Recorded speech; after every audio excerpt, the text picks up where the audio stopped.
This is the Game of Life podcast, and I'm your host, Sophia Deng. My guest this week is Jonathan Knight. Jonathan is the head of games at the New York Times, where he oversees a portfolio of games you've definitely heard of. The New York Times crossword, Wordle, Spelling Bee. He's had an illustrious games career at Activision, EA, Zynga, and Warner Brothers, where he's led the development and business of titles like The Sims, DC Legends, The Simpsons Game, Words with Friends, and Harry Potter Wizards Unite. We talk about what it takes to make a big game, creativity, and his excitement about the trajectory of games at the New York Times. Please enjoy my conversation with Jonathan Knight.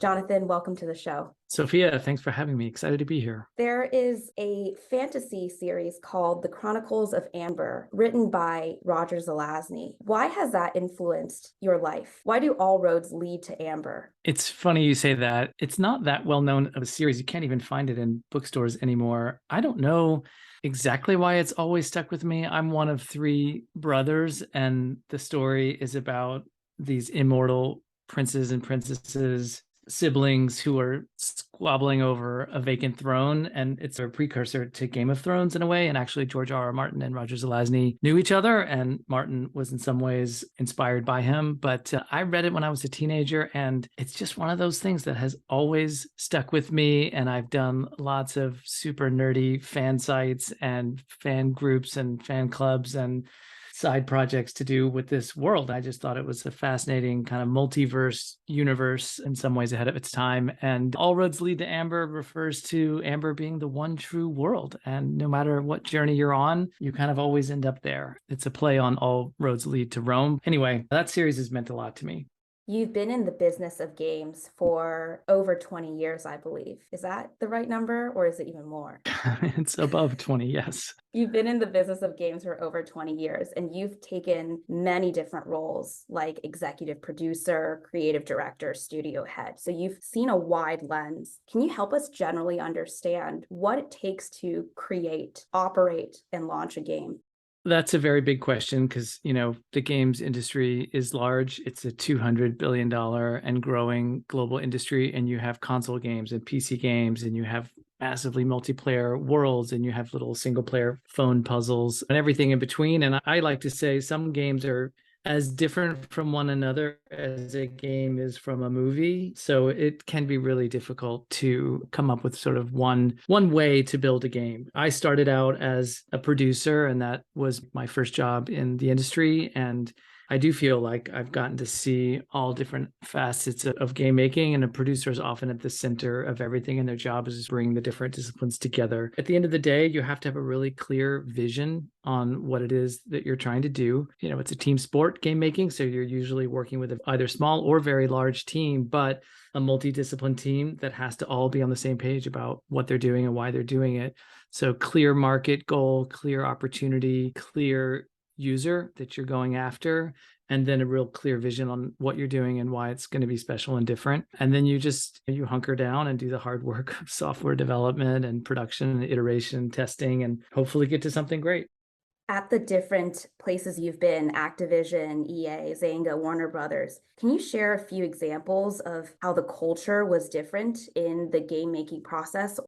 One of my favorite periods of time in my career was working on The Sims at Maxis. I will always point to that, as many of us do who were there at that time, as one of the great cultures of game making. I came into Maxis right after The Sims had launched, so I was not, there for SimCity. I was not there for the very first Sims game, and I came in just after that to produce expansion packs for Sims 1, and then ultimately was on the core leadership team that built and delivered The Sims 2. I think there was an incredible culture there. I think it was in some ways ahead of its time. It was really a bottoms-up culture of innovation, and there were no competitors to The Sims, so we really felt like it was our job to push the edge and give users what they really wanted. The Sims players were a very special audience at that time. There were ways in which we could really connect with our users and understand what they wanted and really design and build for them, but also give them things that they didn't know they wanted. The culture there was the best ideas would win. It was a meritocracy. But mostly we were just super passionate about that game for that audience. And I think, yeah, that one stands out for me. I think it depends a lot on where you are and what the goals are of the organization. When I was at Zynga, we had very different kind of product. It was a very different type of organization, different types of goals. We were in hyper growth mode. It just gone public. I had a lot of games that were pretty similar to one another. It was Farmville, Cityville, Castleville, Chefville. And when you're in that kind of world and your objective is to make the next Ville game and to keep the monetization going, you get a different kind of culture. I think incentives matter. I think passion for the product you're working on matters. There's all kinds of different cultures out there, but my time at Maxis was pretty special. Do you think there's a science to making a good or successful game? I think there's a blend of art and science, and it depends a little bit on what your goals are and what you're trying to accomplish.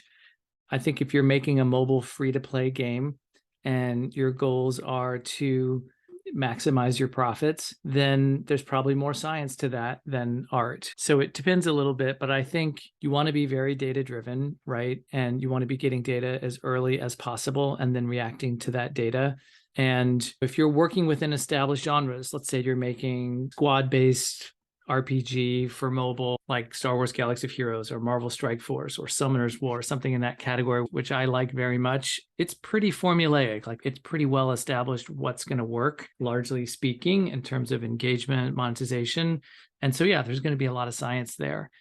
If you're trying to get Editor's Choice Award, if you're trying to win Apple Design Awards, you might take a different approach, and that can be more art than science. And you might be trading off commercial reach, commercial success for doing something artistically spectacular. So again, it depends a little bit on the goals, but there can be a lot of data-driven scientific approaches to game design. What do you look for when making a good game or when you're evaluating a good game? Are there any key ingredients? It all starts with the core loop. So I'm always looking at that first. And even before you get to the core loop, I like to say that there's a core action. Again, if it's a mobile game or even if it's like a first-person shooter on console, is that core action of shooting. Or if you're playing a mobile game, a match 3 game, the act of swiping 2 gems, those core actions. Are they high quality? Are they responsive? Are they fun to do? And then from there, you expand out and you have a core loop. I do those actions, I get some kind of reward, and I feed that back into my capabilities, and then I do it again. And a core loop can be very simple. Some games, the core loops are a little more complex, but that's true of any game, whether it's a video game or a board game, you've always got some kind of core loop. And I think when you're evaluating a game, especially if there's users on it and you can look at retention data, you can really see, is there a core loop there that's compelling? It makes you want to come back to it every day or even multiple times a day.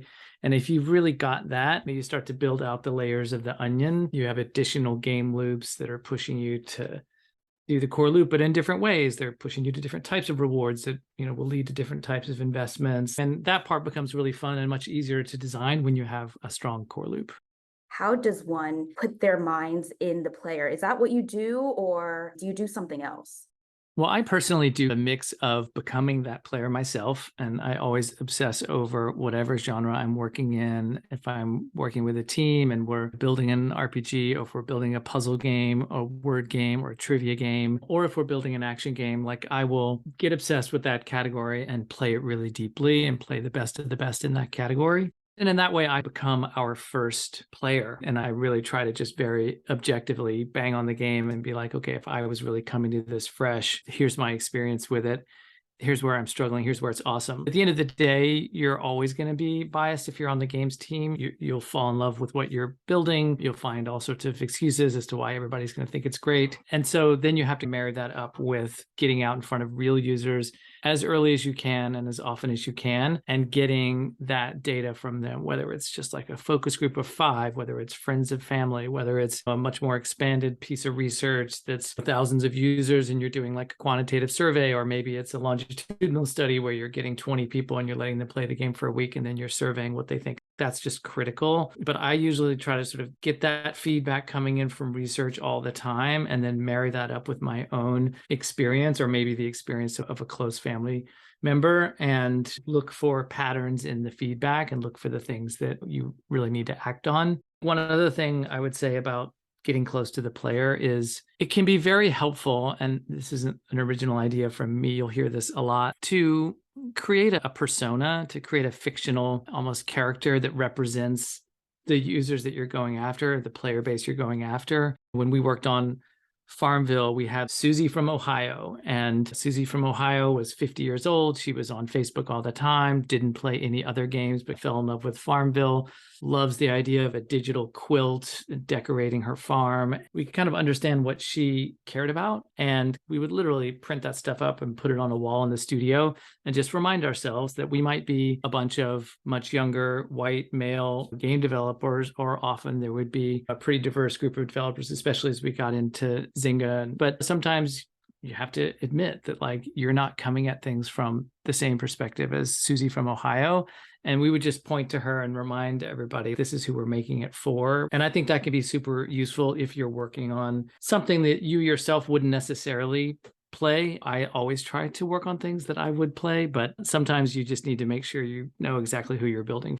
The Sims, Harry Potter, Wizards Unite, and Sheffield. They're all very, very different. What would you say were their respective successes? Like, how did these games get it right? And what were the challenges in developing these games? I'll start with The Sims. I mean, that's a big question. And those three games are all very different. They were all very, yeah, and super challenging. I think The Sims was, like I said, was very special. And when we got to The Sims 2, we were all terrified that we would screw it up. We were the most successful PC game of all time at that time. It can be very difficult to sequel something that has become a phenomenon. And we took it really seriously. We knew that if we didn't over deliver on expectations, then we would be disappointed. The Sims community would be disappointed. The company would be disappointed. So I think our number one challenge with The Sims 2 was, how do we deliver the next generation of the game that everybody loves while also innovating and delivering something new and fresh that would bring back people who maybe had once loved The Sims but had churned out of it? We were pretty methodical about it. We broke it down in the research. Marketing helped us identify that we actually had millions of people who were considered dormant. They'd once played and loved The Sims, but really weren't buying expansion packs and had moved on. And we had a core that was still playing The Sims years later, and they were playing every expansion pack we shipped. And so we decided we need to get both the core and also the dormants to come back. And the dormants coming back was a much bigger group than the core that we're playing. And so from a business perspective, like that was our opportunity. It's a very methodical way of thinking about how to sequel something by segmenting your audience and going after it. You know, the first version of The Sims 2, I would say, was very satisfying to the existing users, existing players. But when we did the research, we went to focus groups and I sat there in the room and watched all those dormant players, one after another, say, oh, well done, but I won't buy it. Well done, I won't buy it. It's interesting. It reminds me of The Sims I used to love, but no thanks, I'm not going to buy this. And we had to take that back and really go, okay, on our current path, we will not get that audience and we'll fall well short of our goals. And so we delayed the project. Our executive producer went to the company, got us another, I think, 9 months. And we really innovated. And that's when we introduced the wants and fears system and took the autonomy of The Sims up to a different level of kind of AI, if you will. And we just created a new panel that the users would operate from. And we ended up knocking it out of the park. We overachieved our forecast. It was commercially successful. It was 91 Metacritic. So it was very well received by the critics and fans. And still to this day, I like to say it's the best Sims game ever. Sims 2. So that's one, but that was hard. Look, Harry Potter Wizards Unite was a very challenging project as well. You have what ended up being a three-way production, Warner Brothers Games building the client, handling the game design and the creative, the art, and building all of that content. You had Niantic Labs, who was our co-developer and co-publisher, who had come off the success of Pokemon Go, the #1 mobile game in the world, and had really, I can't say enough about Niantic and their sort of bar for innovation and what they did to change the landscape of mobile gaming. So wildly successful company who wanted to follow that up with a Harry Potter augmented reality map location-based game. And then finally you had J.K. Rowling's company who felt very strongly about their IP. And those three companies coming together to make a mobile game was incredibly difficult.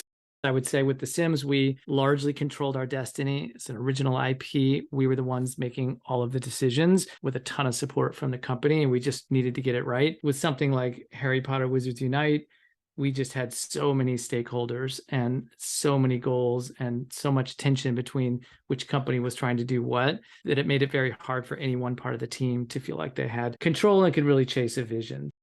And what about one of the Zynga games, either Chefville or Words with Friends? Words with Friends at Zynga that's one of the highlights of my career. I feel really fortunate to have gotten to work on that. I wasn't part of the original team that created Words with Friends by any stretch. We acquired that when I was at Zynga and folded it into the company. And I was later assigned to it as the general manager to take the trends that we were seeing and see if we could reverse them and grow the game again. It had been a few years when I took it over. So that was the challenge there. How do you take a game that had seen huge viral explosion, had come off of its heights a bit in terms of daily active users, and how do you breathe new life into a game like that and turn around those curves, bend the DAU curve? So that was a very different kind of challenge. You're talking about a game with millions of users on it already every single day. It's a social game. I was very fortunate to inherit a product strategy, a growth strategy for how we were going to go about doing that was devised by some very smart product managers. And my job was to come in and just execute on that strategy. I had an incredible team, but we had never done anything like that at Zynga before, to successfully sequel a hit mobile game. You've got an existing user base, but you also want to bring back people who've churned out. Maybe you want to reach new users altogether. It needs to be familiar, but also have some innovation, and that balance so that you don't turn away people who are like, oh, you've changed it way too much, I don't recognize it anymore, with, oh, it's new and fresh enough that I want to come back to it or try it again. So different kind of challenge there as well. And we ended up knocking that one out of the park. 6 weeks after we launched New Words with Friends, it was growing again and added millions of daily users again. And everybody involved with that, I think, would look back and feel really great about that success. And that game has continued to deliver for Zynga for years. So you're now at the New York Times. How did you get to the New York Times and why? So yeah, when I took the job at the New York Times, a lot of people were like, congratulations, I didn't know New York Times made games. And then I would explain the crossword puzzle has been around since 1942 in the paper, and then we've transitioned it to digital, and now we have a digital game subscription with the crossword Spelling Bee, which is a super fun word finding game. And then everyone went, oh, okay, I get it. And they just hadn't really thought of it as games, I think. It was traditionally the crossword puzzle. Recently, we've rebranded it to New York Times Games, and there's a portfolio of games. They reached out to me in 2020. It was the pandemic year. I had left Warner Brothers and was really looking for something like this. I love the brand of the New York Times and really believe in the larger mission of the company, which is seek the truth and help people understand the world. And to be working on games and have the profits that you're generating from games go toward funding independent journalism and the incredible work that we do at the New York Times, like that was very appealing to me. There's more meaning to the work. And also it's a subscription business model. So we're not really nickel and diming the gameplay the way that you do a lot in free to play. So that was really appealing to me. And I love the games. It's like Words with Friends. I love that audience. They're puzzle solvers. They're exercising their brain. It's a mental challenge. And I played those kind of games, board games, puzzle games, growing up and all my life. So I feel an affinity. So it all made sense to me, but it's a very different kind of company. It's a 150-year-old newspaper company. It's a media company. Like its core business is news. Its core business is not games. So that's been quite different, even though games is very important to the strategy at New York Times. It's not the core the way it would be with an EA or a Zynga.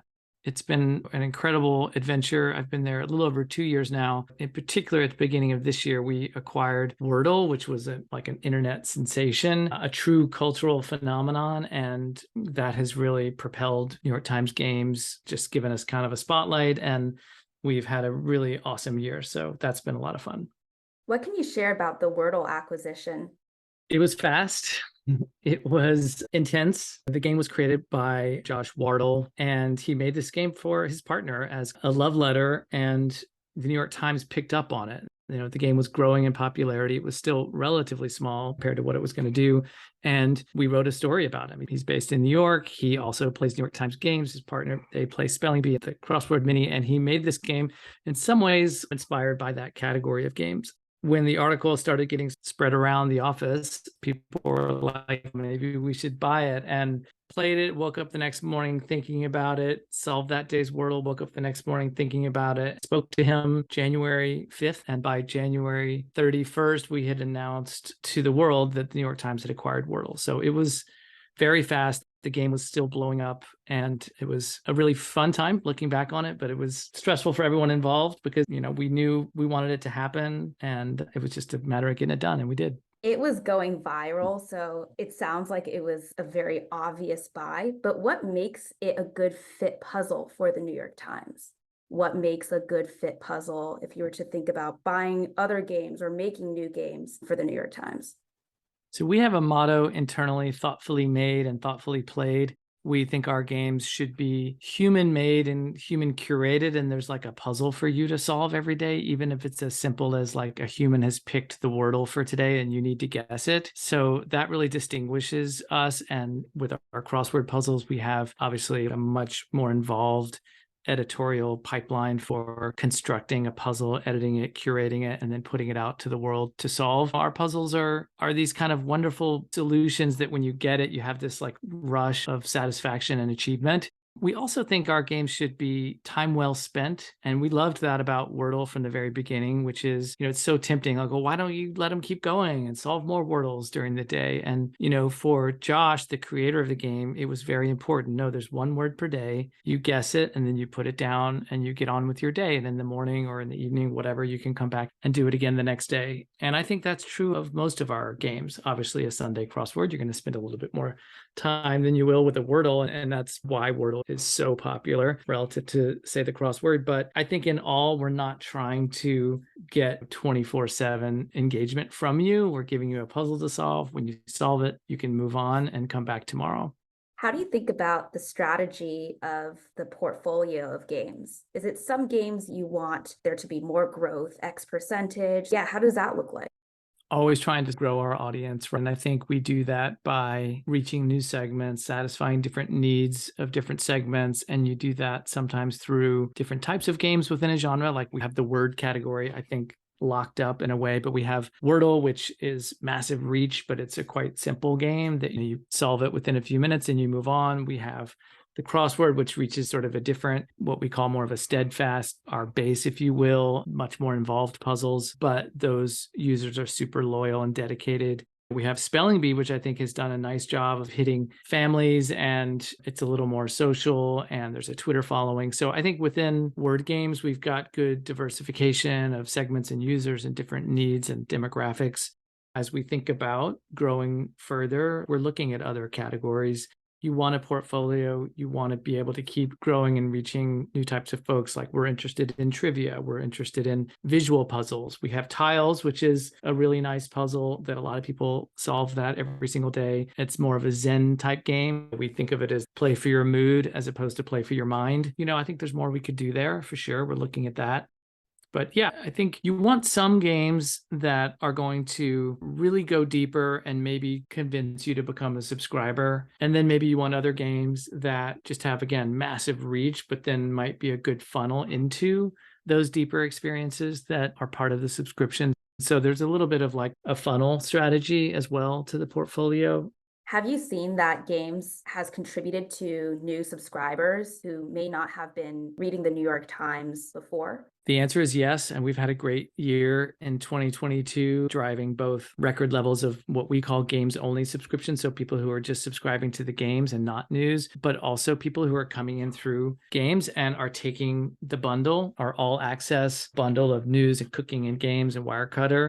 We feel really great about the role that games has played in the overall New York Times strategy to be this essential subscription for people. With Wordle in particular, yeah, it brought tens of millions of people into the New York Times, and a lot of them were not hitting the NewYorkTimes.com every day until they started playing Wordle. It's very easy to love Wordle, and I also love the Mini. They're the two games I always play, along with a game actually that's not on the New York Times. It's called Set, and it's a game, I don't know if you've heard of it, it's a card matching game. So those are the three games I always play, and it gives a lot of order to my life. I'm very appreciative, and I'm one of those people who value has come in, not reading the New York Times as much before, but clicking around more because I play those games. So in 20 years from now, what's your long-term vision for the New York Times? 20 years, that is a long time. First of all, I would say I think we will be around and thriving and winning in 20 years. Like I really do believe that. And I say that to the team all the time. The work we're doing now is it's super important to get the foundations right whenever we're tackling something new and hard, because we're making a generational product. People will be passing their New York Times subscriptions down to their kids in the future. And I know that because that's been the history. Again, first crossword puzzle in 1942 made a successful transition to the World Wide Web with the first crosswords going online, then a very successful iPhone app that came out in 2009. And we've continued to evolve and not only survive these transitions, but to really take advantage of them and use them as a way to keep growing and bringing the New York Times games to more people. So what those next platform transitions will be in the next 20 years is hard to say. It's difficult to imagine what could supplant the iPhone or the Android phone. I think we're going to be stuck with those personal digital devices for a long time. I do not imagine people solving crossword puzzles in VR anytime soon. I'm not super bullish on that, but whatever the platform transitions to come along, wherever games can be played, we'll want our games to be right there. I think in terms of the content itself and how it will evolve, we've seen this trajectory of a large format puzzle that maybe you leave on the kitchen table all day long and it takes you all day to solve it and maybe multiple people are working on it. And we've seen that move to Spelling Bee, which is very phone friendly. And we've seen that move to Wordle, which literally almost every person on the planet has played. I cannot meet a person who hasn't played Wordle anymore in my life. You know, we were walking down the street to go trick-or-treating this past Halloween, and I'm like running into people wearing Wordle costumes. Wow. And it just left the English-speaking world, and also there are foreign language versions of Wordle out there. So it really, truly swept the globe. I think that trajectory is interesting, and that in 20 years from now, we're going to want to be serving very large audiences. I'd love to see the New York Times in 20 years be in non-English speaking categories, doing more with games that aren't even language based. I think we'll definitely be around and kicking. What do you think will be some of the things that will happen overall with the gaming landscape over time? Do you have any predictions for the future around games in general? I think that's a great question, and none of us have a crystal ball. All we can really do is look at the trends that have played out over the last several generations and talk a little bit about what we're seeing now. I think it's hard because, again, games it's so broad and diverse as a category. Definitely mobile is going to continue to grow and take share of the overall global games industry. We're seeing that. It started out being a fraction, then it grew to 25%. It passed 50%. And we think in the next 2, 3, 4, 5 years that mobile will be maybe 2/3 of the industry. So I think that's something we'll continue to see. I think we're going to see a lot more creator, streamer, and consumer game economies. We're seeing that start now, but I think this generation of kids growing up, it wasn't that long ago that us adults and older people were like, really, you're going to sit and watch someone else play video games? It was such an alien concept. And now you have entire creator and streamer communities, people making millions of dollars. So I think that is really in some ways just beginning. And like, I'm not a big believer in the metaverse in the sense of some William Gibson novel or Ready Player One or whatever. I think we're living in the metaverse already, and that the generation of kids growing up with Roblox and Fortnite and so forth, they're very comfortable right now, like diving into digital worlds, playing, spectating, creating, and just like having a space where they're with their friends and that's what they do and that's where they hang out. And they're going to move from game to game, not based on what companies are marketing to them, but based on where their friends are going. And I think that is the future of the metaverse, very social. And I think it's already happening now and will just continue. I have a quick fire round for you. You've worked with some very interesting people. I'm going to name the person and then want you to answer, what have you learned from working with or seeing in action with this person? The first person is Mitch Lasky. Good old Mitch. Mitch is amazing. I learned from him, be a tough negotiator. He was one of the toughest. I also learned that executives are going to be more successful if they truly love their product. And Mitch was one of those early bosses, early executives who was getting promoted rapidly and just was, whether it was president or whatever his like the CEO, like he was just such a game geek and loved games and played games and could speak so authoritatively about his product and his product category. That's what I learned from him. You've mentioned The Sims a few times. So we have Will Wright. What have you learned from working with or seeing in action with Will Wright? I think a lot of us learned from Will that it's hard to catch lightning in a bottle twice. And you really have to have a lot of humility, as he did, about a game that blows up and everybody's playing it and all the stars aligned and the team was right and the idea was right and the community was there, and that you can't just replicate that kind of success the next time out if those factors are different. And that isn't to say, and that maybe comes across as me saying Will never achieved the success of The Sims or whatever. Spore was incredibly successful in different ways, and Will has gone on to do awesome and fascinating things. I feel that a little bit right now with Wordle. Like we know, and I didn't create Wordle by any stretch, but I've watched it play out and we know that it's going to be incredibly difficult to replicate what happened there. So I think Will was just always very clear and classy with people that you can't just stamp out a carbon copy of The Sims and expect the same thing to happen again. Finally, what about Matt Groening, since you worked on the Simpsons game? It's pronounced graining. Oh, That's Matt how you, Groening. graining rhymes with raining. I can't claim to know Matt Groening very well. I was in a number of meetings with him, creative meetings, as we were finalizing what the story arc was going to be for the Simpsons game. And what did I learn from him? I learned stick to the pillars of your IP. If you're in control of something creative that you built and made, and other people are coming in and want to do all kinds of stuff to it, you've got to be strong and stick to what made it great and care about it. And The Simpsons is a fascinating show, and they work very hard to maintain the integrity of their IP. As much licensing as they do, they just work really hard to make sure that anything with The Simpsons name on it is really true to the values of what makes the show great. So yeah, that was a thrill to watch. I have two final questions I ask every guest. The first question is, do you have any recommendations for games to play? Like I said earlier, am really obsessed with the category of word games and puzzle games because that's the world we occupy. So that's what I'm pretty focused on. There's a really great app out there called Not Words. It's not a New York Times game, and I like it a lot. So yeah, I recommend Not Words. Not Words, cool. I'll have to check it out. I also can recommend chess.com for those who aren't already using that app. I think they do an incredible job with the chess world and the chess community, and they've got puzzles as well as being able to play head to head. Yeah, that's another great one. Good recommendations. And finally, if you zoom out, what's your reflection on the metaphor of life is a game?